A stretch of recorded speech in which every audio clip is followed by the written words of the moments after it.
There are, no doubt, many paths towards becoming an author of true crime fiction. But James Arnett might be among the most unusual.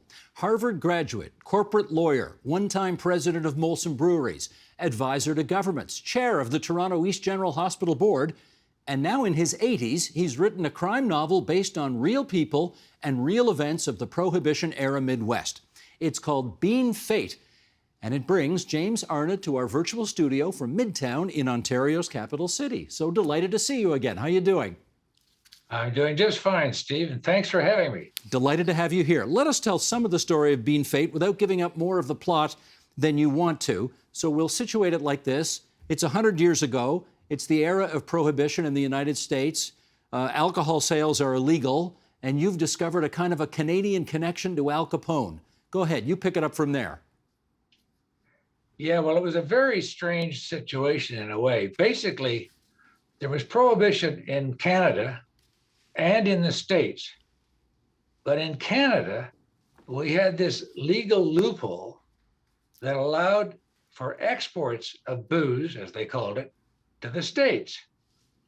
And for a variety of reasons, in Saskatchewan, a few guys got together and started exporting booze to the States.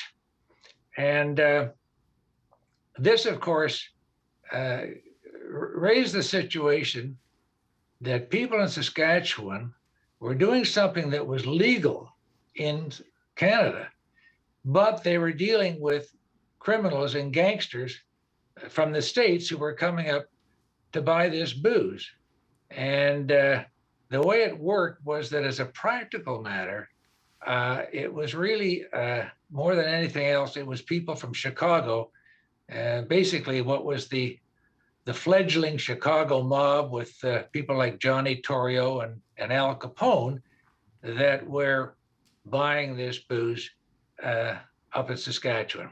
There's a lot of notorious people in this book, as you point out, but you're originally a Manitoba guy who's made most of his life in the province of Ontario. So where did your interest in this whole period and location come from in the first place? Well, I've always been interested in history as a general proposition. Strangely enough, my dad, when he was a boy, lived in Regina in a house not far from Harry Bronfman's house. And Harry Bronfman was one of the people that was engaged in the liquor business at the time. And I remember, just around the edges, hearing my dad mention once or twice, hearing big cars roaring in the night up the back lane and that sort of thing. It wasn't a big topic of conversation in our household, but it sort of stuck in my mind because it was sort of dramatic. And more generally speaking, although I've spent my life basically in Toronto, although I've lived a few other places, I've always had a kind of an interest in Western Canadian history, and so that's sort of how it developed. Well, Al Capone, I think, died in 1947. So you were, I guess, a little kid when he died. Do you have any recollection of having known about him? No, I don't. Okay. I don't. No. Now, as a lawyer, which you have been for much of your life, you'd obviously be very interested in the law. And one of the characters in your book is a rather corrupt attorney general. And I guess I want to know what got you interested in the angle of a potentially corrupt attorney general, since we know in Canada today they're all squeaky clean and pristine pure. Well, that was the thing that really, in a sense, leapt out at me. I mean, if you start reading up a little bit about prohibition in Saskatchewan, as we discussed it, the first thing that leaps out is the core story that my book is built around. But this attorney general, James Cross, his name sort of popped up. It wasn't a big name when you read things, but I looked him up, and by gosh, I thought it was a very interesting story. And of course, that is part of the story here. That one thing is the guys that are selling the booze, using the loophole to sell it to the states. And another thing is the politicians and so on who facilitated that, and were a little holier than thou about it, I think. And to have an attorney general that was complicit fascinated me. Have you ever known any corrupt attorneys general in your time as a? I see you shaking your head already. I have not. You have not. I have not. You know, I had to ask. Okay, just checking. Yeah.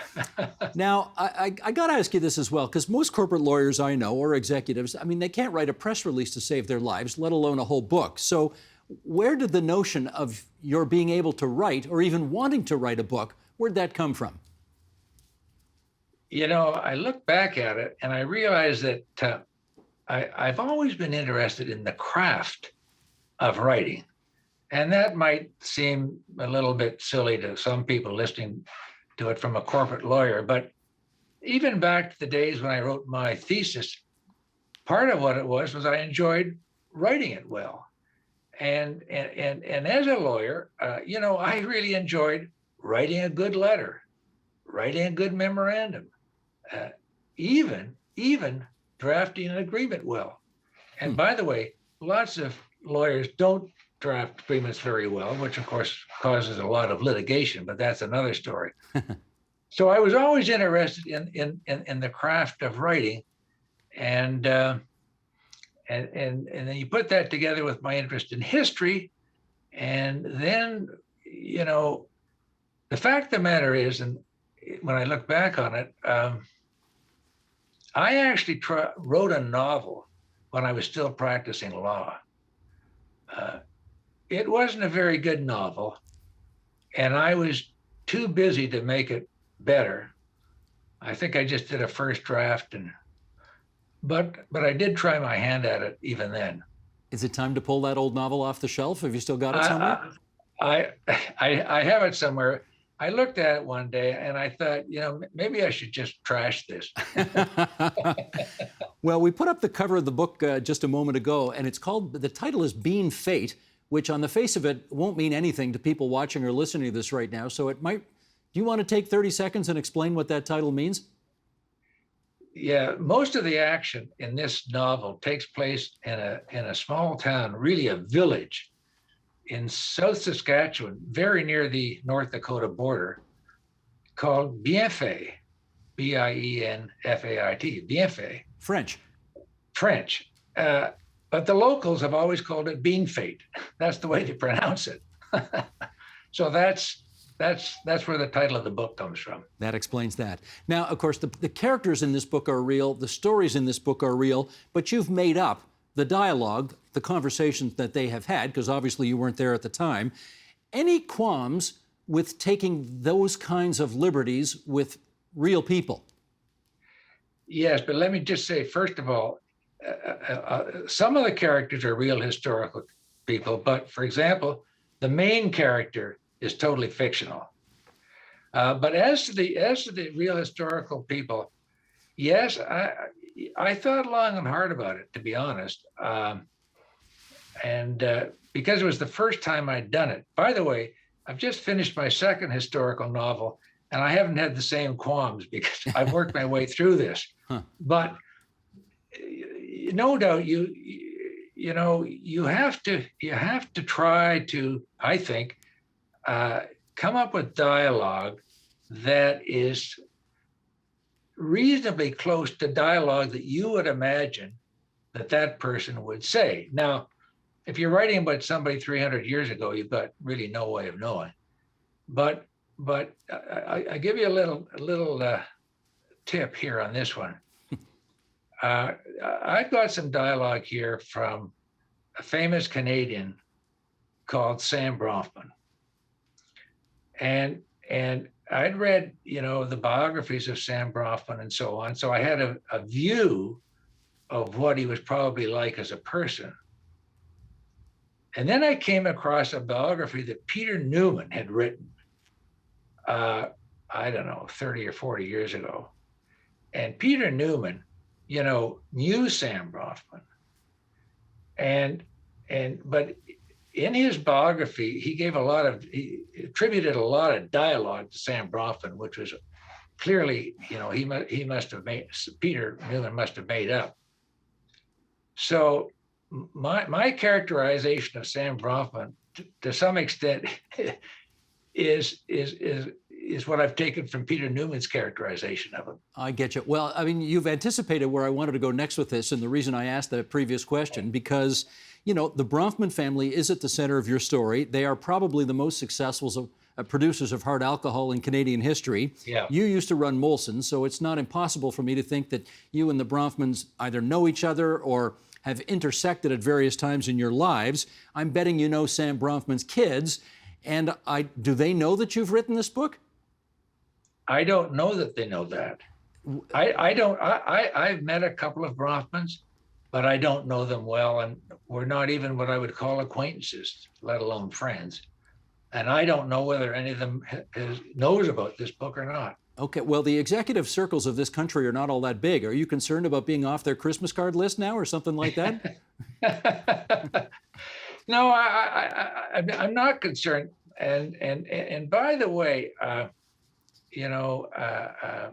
the incident, and I don't want to give too much away about the book, but the incident, which is key to this novel, is actually referenced in Charles Bronfman's autobiography, the memoir that came out about 8 or 10 years ago. Huh, and we interviewed him on this program about that. That's interesting. Okay. There you go. Let me take advantage of your being here to ask you about the state of beer in this country right now. Again, as the former head of Molson's, we don't have all the big breweries, the big names that everybody would know. None of them are Canadian owned anymore. What do you think about that? I think it's too bad. It's interesting. When I went in, really my job when I went into Molson was this. The Molson Companies Limited only owned 40% of Molson Breweries when I went in as CEO.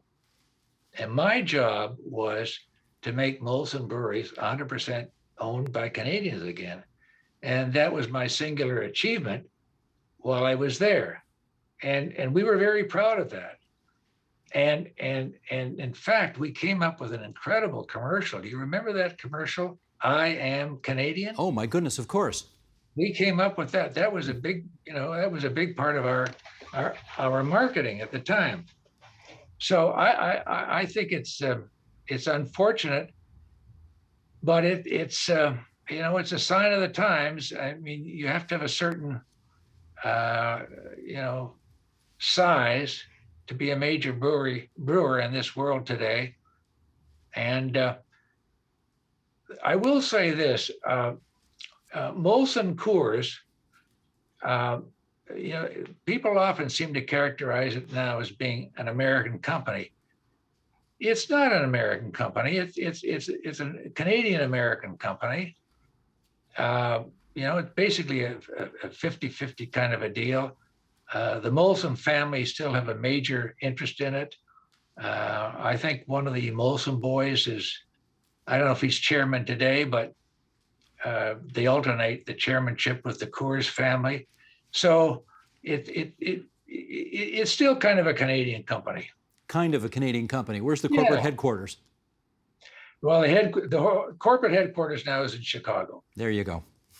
Let me ask you about another thing you did back in the day, which is advise former Premier Dalton McGuinty on a few files. And I'm wondering whether your little brush with politics there was enough to make you consider ever getting into it. There's a guy that and I know named Greg Cervera. And Greg Cervera tried very hard to get me to run in 2003, which is that election that McGuinty first won. And I thought about it quite seriously at the time, but in the end, for a variety of reasons, I didn't do it. From all the time I spent working with the McGuinty government and other things I've done along the way in the political world, I concluded that for me, I'm interested in public policy. I'm interested in in organizations running well. I don't think that retail politics would quite have been my game. Yeah, but if you'd won, I mean, if you had run, you would have won, since he won that election with a majority government. You would have been probably finance minister or attorney general. You ever think about that road not taken? Well, the thing was, I was assuming that if I got in there, that I was going to be finance minister if we won. Now I realize I would have had to fight for the job with my friend Greg Cervera. Because he got it. That's right. That's right. He got it. Yeah. So you avoided a fight. Yeah. No. I think being attorney general would have been an interesting job for sure. But I can't say that I regret not doing it. Okay, I want to finish up with you on this, and that is, I know your daughter Tanis pretty well because she used to work here at TVO for many years. Yeah. Yeah. I understand you have a son as well, though. I've never met him, and I don't know too much of it. I mean, has he ever done anything noteworthy with his life? I'm not sure. I have two sons. Which one are you referring to? Now, that's so funny. You know what? That's such a Lillian Carter answer, because people always used to ask Miss Lillian, how do you like what your son's done? And she'd say, which one? We all thought she was talking about Jimmy, but of course there was Billy as well. Okay, maybe the best way to set this up is just to do this. Sheldon, roll it, please. You do the show with Jason Bateman. Yeah. And who's a funny guy, and he does a good job on the show. I guess. Your words. Yeah. But how do you like working with him? Because he seems like a funny guy. What's the dynamic like? Bateman, he's been in the business a long time. The kid grew up in the business. We've all seen him.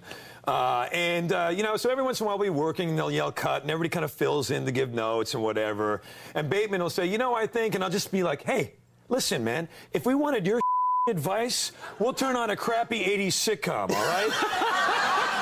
What are you talking about? Jason Bateman, you happy to be working with your old pal Jason Bateman again? I love Jason. He's great to work with. I tell you, if there were a premium to be paid on bad ideas, I'd want drilling rights to his head. That's the dickiest thing I've ever heard anyone say. What the hell is that? I love him. He's just so bland and Okay, I didn't know you had two sons, but that was the son I was thinking of. Yeah. So I guess he's done okay. What do you want to know? Well, I guess first and foremost, has he read your book? I don't know. Come on. I honestly don't know. Well, I don't know. Let me think. Father's Day is coming up pretty soon. Maybe you ought to send him a copy. I can tell you one thing. His relationship with Jason Bateman is quite amazing. I mean, they have a lot of fun together. And to do a little name dropping myself, my wife and I were down visiting Will about 3 weeks ago, and we had lunch with him and Jason Bateman and Jason's wife and Robert Downey Jr. and my wife and I were sort of like flies on the wall listening to these guys talk about their careers. It was great fun. And Will and Jason are, it's amazing. They are just great friends. Now, have you met Jason Bateman's father-in-law? That's what I want to know. I have not met Paul Anka. Because if I were you, that'd be on the top of my list. I'd want to meet Paul Anka and sing My Way with him. That's what I'd want to do. Yeah. How about Tanis? Has she read the book? I think she's read the book. And I think she liked it. Yeah. Okay, because your kids are smart, and they probably got some good suggestions for you in terms of what you might want to fix up, and when you write a second book. So you might want to talk to them, right? I think they know better than to try to do that. Within a family, I don't tell Will how to improve his jokes. He doesn't tell me how to write a book. That sounds like a good modus vivendi. Is there a movie in this book? Let's ask that. I think there is. I mean, there isn't one yet.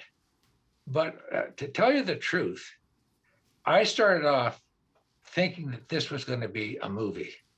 And I started off by writing a treatment, which which is an outline for a movie, for this story. And which is a lot easier than writing a novel. And I wrote this treatment, and a fellow named Noel Baker, who's a terrific screenwriter and so on here in Toronto, he helped me with this treatment, and I got it done. And then I started to show it to a few people around town, and I realized what a huge job it is to try to get a movie made anywhere, but particularly in Canada. And that wasn't something I was really interested in trying to do, hustle money and so on and so on. So I was sitting around with Noel one day, and I said, I've got this story, I've written this treatment. I don't know what to do. I hate to give it up, but he said, well, the other thing you could do is turn it into a novel. And I thought, oh, really? But it ended up, that's what I did. And the story, the way this story is constructed, it's a natural for a novel, for a movie, and I hope one gets made somewhere, someday. Well, if only you knew somebody in show business who could open a few doors for you, maybe that'll happen someday. You never know. Mr. Arnett, it's been really good of you to spend some time with us on TVO tonight. Good luck with Being Fate, and again, thanks for the chat.